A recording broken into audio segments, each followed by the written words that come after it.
I got to the driver parade, then it sort of, okay, started sinking in a little bit. I did what I usually do. I bring my daughter up to the middle of the straightaways, and with her back facing the exit of turn 4, and I always do a picture of her. And I have a picture of her since her first visit to Daytona. Every single year I do the same picture in the same place since 2012. That was pretty cool.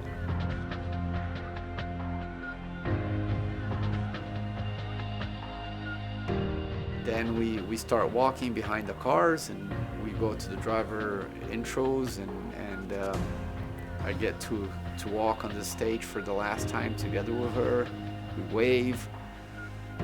It's sinking in, but still okay. And then we get close to the car, and we stay around the car, and then about 30-40 minutes, like, people didn't stop taking pictures, and they wanted to take the last picture with me in the car, and for my last race, and it was, I said, wow, this is like, it's big, like, thank you. And I just felt very, very happy inside, and it was a huge honor for me. They started clearing up the grid, and I saw my sister, and my sister started to cry.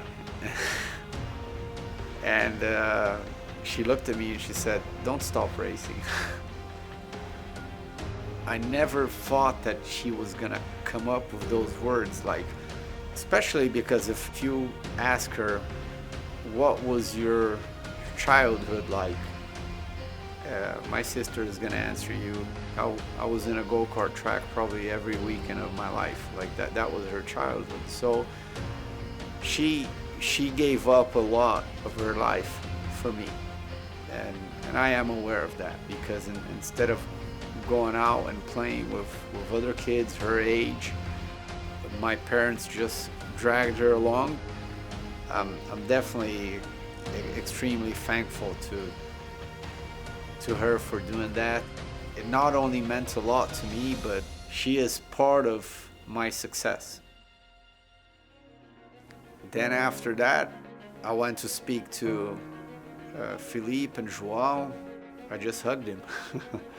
Pretty big, like, thank you very much. But I didn't have enough words to continue thanking him, and I looked at him and I said, I'm gonna generate extra strengths, like this specific race, strengths that I don't have, for us to win this thing one more time. I go up to Philippe, and same thing. Then after that, we had the national anthem, and I was together with the whole crew, and we high-fived everyone. I think I'm close to them, and because we worked so well together, and I'm very, very thankful to them, it seemed that it wasn't my last race, and we were just like, let's get the job done, and as soon as the checkered is down, we'll flip the page and go on to the next one. So I didn't have that feeling with them, oh, this is my last race, this is the last time I'm gonna hop in the car. It was different for some reason.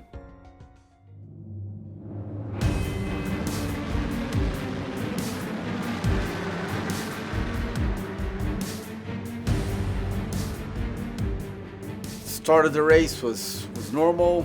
Philippe obviously did a very conservative first, second lap, and then he started nailing it right after that, and he drove a great stint, and then he just kept on moving forward, kept on going, and after the first pit stop cycled, or the second one, we were up to second already. For his last stint, we started having a mechanical issue. The brake lights on the tail, they were not lighting up. You can't go around in circles like that. So IMSA sort of gave us a little bit of warning, and we started our homework behind the scenes, trying to understand what was happening with the tail. And it's very hard for us to assess a problem when the car is going around circles at speed. So then finally we come in. The first thing we do is we swap our tails. We take one off, put the other one on, and then Philippe goes out, and it's still not working. And then finally I hop in the car, and then probably they try to reset something, or they tried something, and I go out, start doing my stint.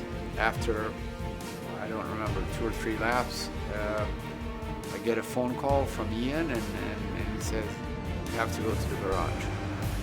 At that point, I knew it wasn't good. Although we have gone to the garage previously in other events and still managed to get a good finish out of it. I go to the garage, and then we started messing around with the car, and the guys were immediately on it. I'm seeing that time is going by and not a lot is happening. Then Gary comes right next to the door that was open, and he says, just stab the brakes when I tell you.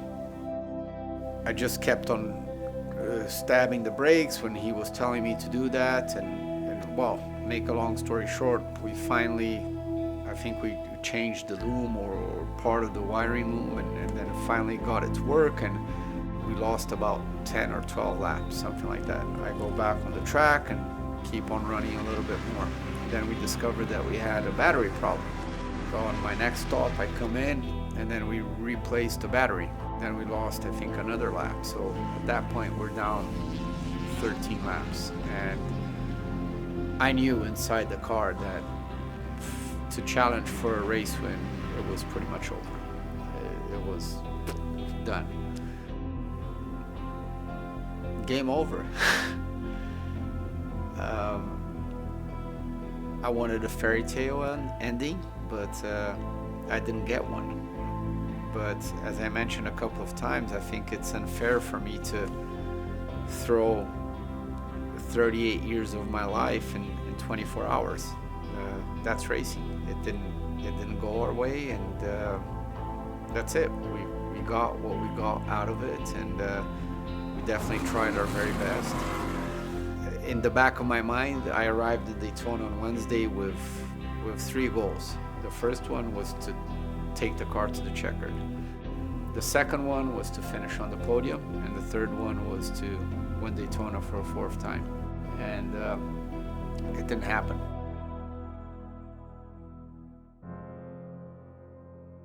Was part of me upset? Yes.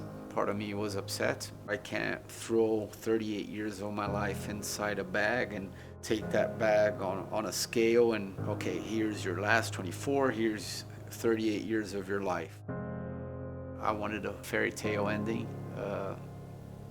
Unfortunately, I didn't get a fairy tale ending, but maybe I will get this fairy tale ending in the future some other way.